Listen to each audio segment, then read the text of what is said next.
Olá pessoal, no vídeo passado eu falei que o meu vídeo seguinte seria sobre Alice, né, uma comparação entre o livro do Lewis Carroll, a versão da Disney e a versão do Tim Burton. Eu vou fazer esse vídeo, mas eu tô a fim de falar de zumbi. Então o livro da vez é World War Z, An Oral History of the Zombie War, escrito pelo Max Brooks, que é filho do humorista Mel Brooks. Em 2003, o mesmo Max Brooks lançou este livro aqui, O Guia de Sobrevivência a Zumbis. É um livro divertido, mas que não é muito levado a sério, né? Ele conta tudo que você precisaria saber para sobreviver a um apocalipse zumbi. Que armas você tem que usar, como você deve usá-las, táticas de sobrevivência, que tipo de veículo usar, que tipo de roupa usar, que tipo de roupa evitar, que tipo de alimento você procurar, onde você deve fazer sua barricada.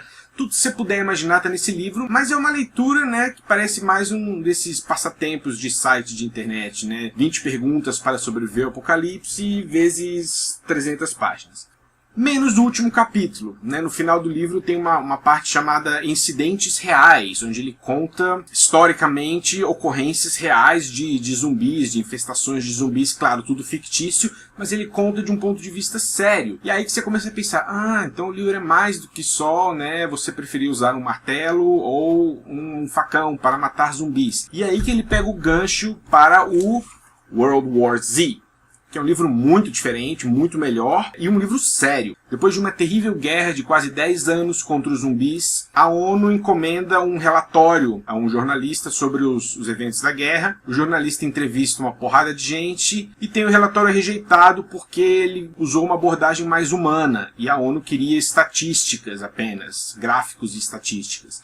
Então esse jornalista resolve pegar todo o material que ele juntou e escrever um livro, que é o World War Z. Na verdade, ele se apresenta como uma história real, né? Não é para ser ficção. A maneira como a guerra é contada poderia perfeitamente ser substituída pela Segunda Guerra Mundial, pela Guerra do Vietnã, pela Guerra no Afeganistão, Iraque. Os eventos são levados muito a sério. Max Brooks faz isso muito bem. O livro é contado de trás para frente, ou seja, quando começa, a guerra já acabou, e a narrativa é a base de entrevistas. A cada capítulo, mais ou menos, uma pessoa conta, né, como ela sobreviveu a esses 10 anos de horror, onde os zumbis quase dominaram o mundo. A principal crítica que eu poderia fazer desse livro é que ele não tem um protagonista, né? Não tem uma Alice ou um Holden Caulfield, alguém para você torcer. E as histórias, né, os depoimentos parecem um pouco arbitrários. Você poderia tirar aí 5, 6 entrevistas do livro e não mudaria nada. Mas eu acho que a intenção do Max Brooks não foi fazer a gente se identificar com uma pessoa, né, e criar um vínculo, né, afetivo com ela. Ele não quer isso, ele quer um livro documentarista. A sensação que ele passa é que você está lendo algo sobre um evento que você teve a sorte de ter acontecido numa geração antes da sua, né? Como se você estivesse lendo sobre o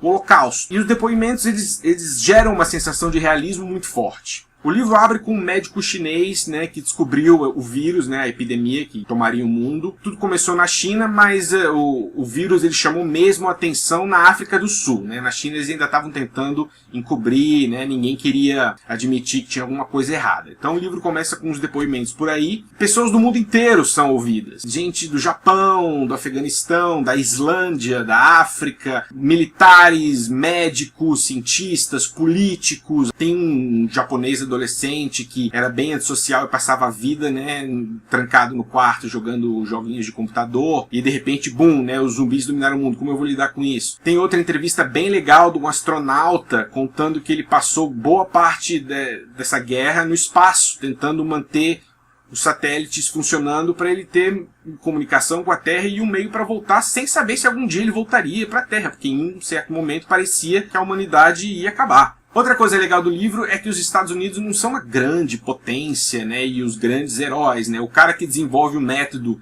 para acabar com os zumbis, método que é seguido pelo mundo inteiro, é uma figura política da África do Sul. Inclusive os americanos começaram muito mal, né, nessa guerra. Primeiro, eles não queriam acreditar que estava acontecendo de verdade e negavam tudo para a população porque era época de eleições. Depois, eles achavam que estava tudo bem porque tinha uma vacina e era uma coisa que só ia afetar os africanos. E de repente entra o estado que o livro chama de The Great Panic, onde a população finalmente percebeu, fudeu. E aí era meio tarde tarde demais. As primeiras tentativas militares foram terríveis. Eles não tinham a menor ideia de como lidar com zumbis. E eles tentaram coisas como jogar os zumbis no mar, o que não adiantava porque eles iam pro fundo do mar, voltavam andando e matavam as pessoas. Teve a Batalha de Yonkers, onde milhões e milhões e milhões de americanos morreram. Batalha que abalou seriamente a credibilidade e a moral americana. Depois de tomar muita porrada, os americanos começaram a entender como eliminar os zumbis, e aí foi criado todo um sistema de treinamento para preparar os novos soldados, e aos poucos a humanidade foi recuperando território e a guerra foi vencida em quase 10 anos. Que mais? Não tem nenhuma historinha de amor no livro, que é muito bom. Max Brooks poderia ter caído na tentação, né, de fazer uma coisa meio Titanic, né, no meio de uma desgraça. Dois amantes que querem se encontrar. Não tem nada disso. Não tem praticamente nenhuma referência a romances ou sexualidade. Tem muita violência, mas ele também não entrou naquela de aproveitar que ele está escrevendo um livro sobre um apocalipse zumbi e passar capítulos e capítulos falando de tripas e de cérebros e de gore, e de gosma, e de nojeira. Não, tem violência, muito gráfica, muito forte inclusive, mas de uma maneira necessária. Nada ali tá de graça. E esse livro é bem escrito pra caramba. Você fica piradaço assim, caramba, essa galera, como que esse cara sobreviveu, né? Todos os vizinhos deles eram zumbis, ele ficou tancado num porão. Você entra na onda, né? Você acha mesmo que você tá lendo sobre fatos reais. O livro é muito bem executado. Ele é dividido em 7 segmentos. Primeiro, warnings, avisos. Aquela coisa da China, né? Primeiros casos, ninguém queria, né, acreditar, as pessoas ignoravam, achavam que era um vírus, que ia ter vacina, uma coisa que não foi muito levada a sério. Segundo segmento, blame, culpa. Os americanos culpando os chineses, culpando os africanos, culpando os islandeses. A Islândia é muito afetada pelo vírus. Aquela coisa de, ao invés de enfrentar o problema, vamos achar um culpado. Terceiro segmento, the Great Panic. Ou seja, e agora o que a gente faz? A gente não se preparou, a gente ignorou os sinais, 80% da população agora é composta por zumbis. Quarto segmento, Turning the Tide. Os americanos começaram a se envolver, só que isso começou de forma muito ineficiente, como eu falei antes. As primeiras táticas militares foram um fracasso total e muita gente morreu, a guerra foi quase perdida. O quinto segmento chama-se Homefront USA e ele é quase todo focado nos Estados Unidos, onde estão algumas das entrevistas mais legais e a forma como eles aprenderam a enfrentar os zumbis, como todo o treinamento militar mudou, né, como toda uma cultura anti-zumbi foi criada. A sexta parte do livro chama-se Around the World and Above. É aí que ele visita todos aqueles lugares que eu citei, né, onde ele entrevista a gente do mundo inteiro. É um livro bem diversificado nesse sentido. E a sétima parte chama-se Goodbyes. Aí a guerra já tinha sido vencida e aí entrava a parte de achar os sobreviventes. Muita gente soterrada, muita gente escondida, muita gente em ilhas desertas. Aliás, foi uma tática muito usada. Uma das primeiras táticas foi pegar barco e se mandar para uma ilha. Mas não adiantava. Como eu falei, muitos zumbis foram jogados no mar e ele saiu andando até achar a terra. Então, essas ilhas logo foram ocupadas. E eu preciso também falar de algumas curiosidades. Curiosidades não, de alguns fatos interessantes que o Max Brooks cria para dar mais credibilidade ao livro. Ele faz isso muito bem.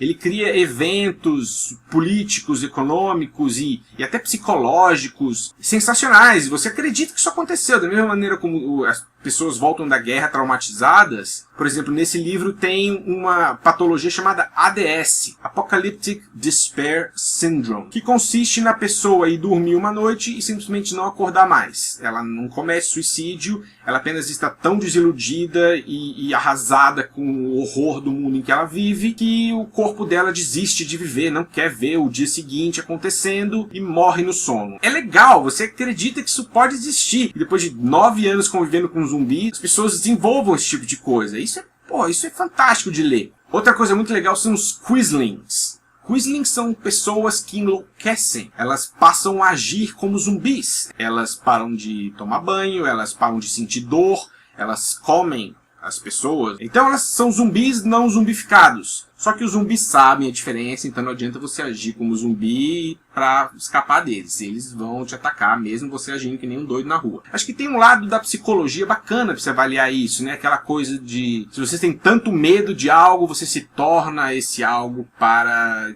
sei lá, estudantes de psicologia divirtam-se. Que mais?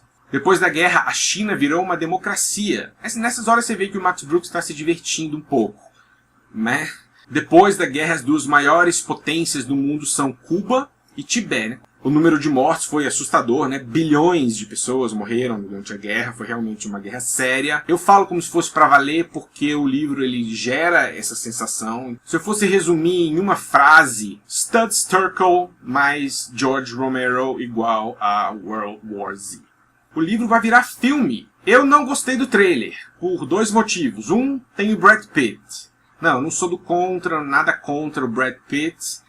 Mas, como eu falei antes, o livro ele não tem um protagonista. E se o Brad Pitt está no filme, o Brad Pitt é o protagonista. A não ser que ele faça o jornalista que escreve a história, mas eu não acho que seja o caso. Então aí já mudou totalmente a essência do livro. Outra coisa que eu não gostei pelo trailer é dos zumbis, né? Os zumbis desse livro são clássicos, lentos, eles só morrem com um tiro na cabeça. Uma coisa bem romeriana, como eu gosto de falar. E no trailer não, eles são piradões, né? Eles fazem avalanches humanas de zumbis e correm, quase voam.